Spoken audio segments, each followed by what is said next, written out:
Hey YouTube, Joe Boy here. So today I want to talk about the repetition in the story of One Piece. I've already done a video explaining a more in-depth look at it, but I'm going to do a quick explanation and look at it and see how it can help us understand what might happen in the near future chapters of One Piece. And then also, as a side note, you can also look at this and look at the far away chapters as well, which I may do at some point in the future. But let's start off with this. One Piece, guys, is repeating. But before you fly off the handle, it's not repeating exactly. But if you don't see the repetition, then you have your head in the ground, because it is clearly happening. Now, essentially what Oda is doing is he's using the skeletons of some plots pre-time skip, the same post-time skip. But what he does with that skeleton is different between both arcs. Essentially, he's showing the progression of the journey in the New World, as compared to where they started off with in Paradise. So what do I mean by this? Well, look at the start of the New World and look at Fishman Island. Fishman Island and Arlong Park have many similarities, but the major glaring difference between the two arcs is the stakes. And I don't mean the stakes in regards to the Straw Hat crew, because Arlong Park was a superior arc in that respect, because Arlong posed more of a challenge than Hody Jones did in the New World. But what I'm saying is the stakes to the overall plot in the story of One Piece, which is that it's an incredibly important facet of the story, is racism between the fishmen and the humans. And this racism was not settled at all in Arlong Park. But in Fishman Island, a hella ton of progress was made, at least on the front of the fishmen, but not yet going into how the humans view the fishmen.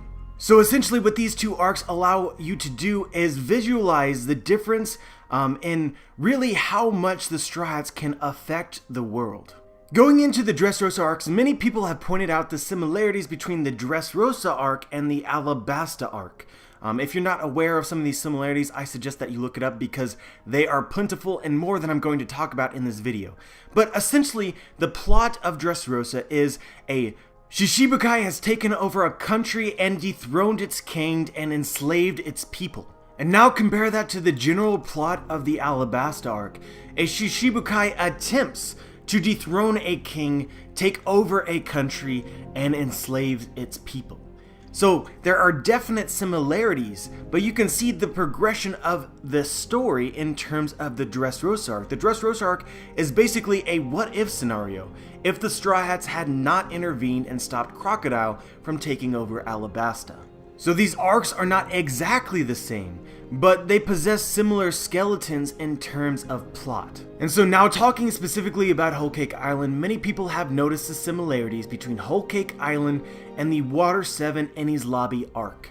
And I'm with them in saying that I also believe that Whole Cake Island possesses the skeleton of these arcs, but the events will be just the same as the previous two examples, slightly different.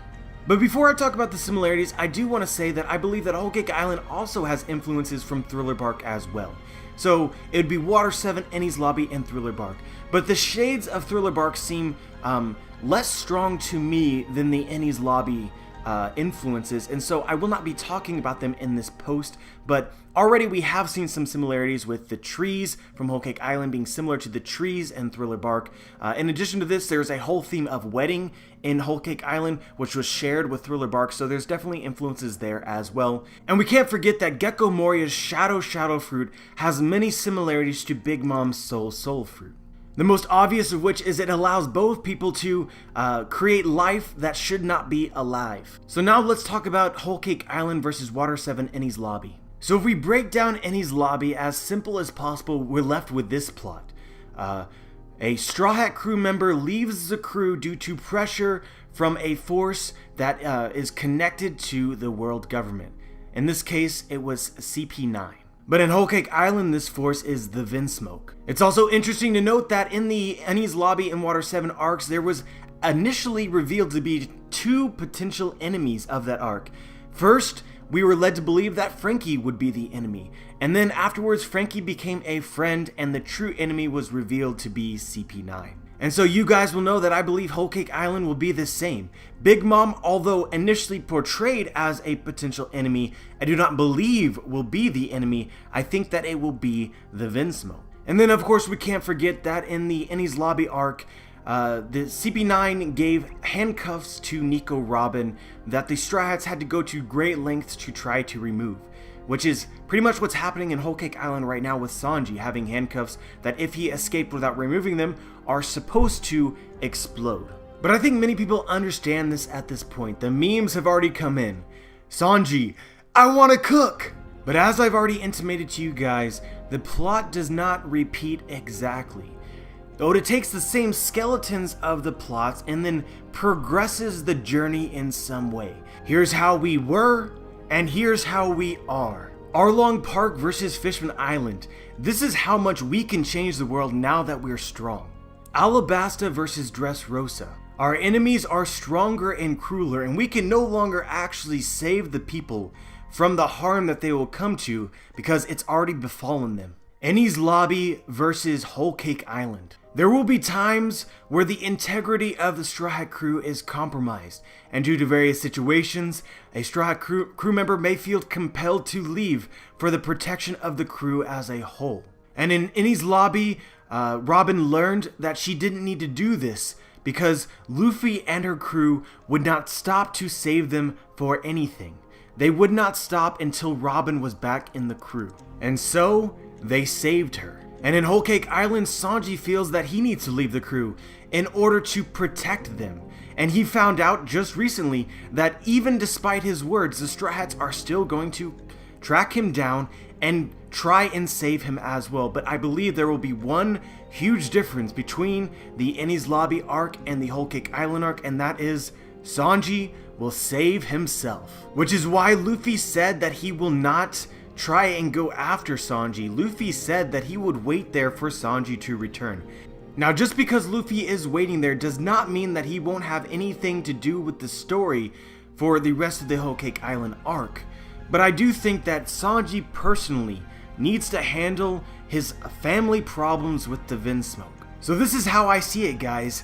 I don't think that Luffy actually has to move from the spot he's currently in for events to progress in Whole Cake Island. I believe that Capone will sabotage the wedding, which I talked about in my theory, the Whole Cake Island mega theory. So essentially, we're about to see the Vinsmokes versus Big Mom without Luffy having to directly cause it. And after this occurs, I believe that Sanji will have to personally confront Luffy and tell him that he is going to handle his own business and that he has not given up on joining the crew at this point in time after the conflict between the Vinsmokes and Big Mom has already occurred or is occurring. So I legitimately think that this arc is going to separate into 3 major battles. The first one will be the Straw Hats versus the Big Mom Pirates, in which at some point in time I believe that the Big Mom Pirates will come to understand that the Straw Hats have saved Lola and therefore will be in a way indebted to them.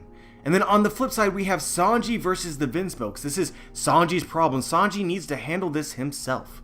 And then, of course, we have Capone, who is the third party in this arc. And I believe that this will ultimately be Luffy's main opponent in this arc. Luffy versus Capone, and Sanji versus the Vinsmoke. And then if you guys have checked out my Whole Cake Island mega theory, Capone's plan, you'll know that I believe that at some point in time, Big Mom will go through her illness phase again.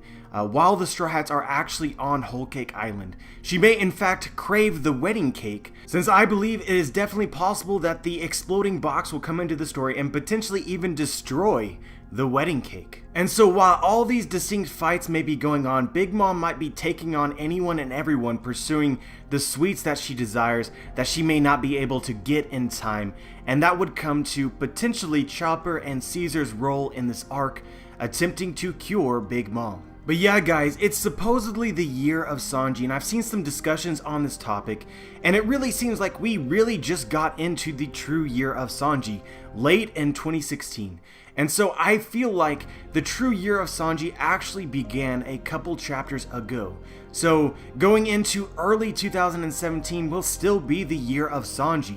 And so from this perspective, it would make sense if, Sanji actually was doing something incredibly important and not just getting saved by Luffy. Sanji needs his moment to shine, and now is the perfect opportunity by personally settling his past with the Vinsmokes. I honestly think it would defeat the purpose if Sanji needed help getting saved from his family, since it seems like the whole point of this arc, especially with his past with the Vinsmokes, is to showcase how they were wrong in treating the Sanji the way that they did. If Sanji truly requires Luffy's help in defeating his family, then he truly would be inferior to his brothers. But I think the whole point of this arc is to emphasize that Sanji is not inferior. He is Judge Vinsmoke's greatest creation.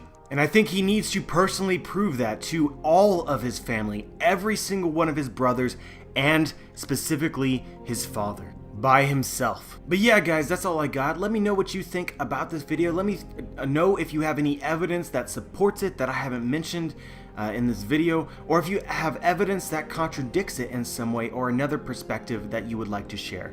Let me know. Like the video if you liked the video. I'd appreciate it if you subscribed, and as always, dudes, have a wonderful day.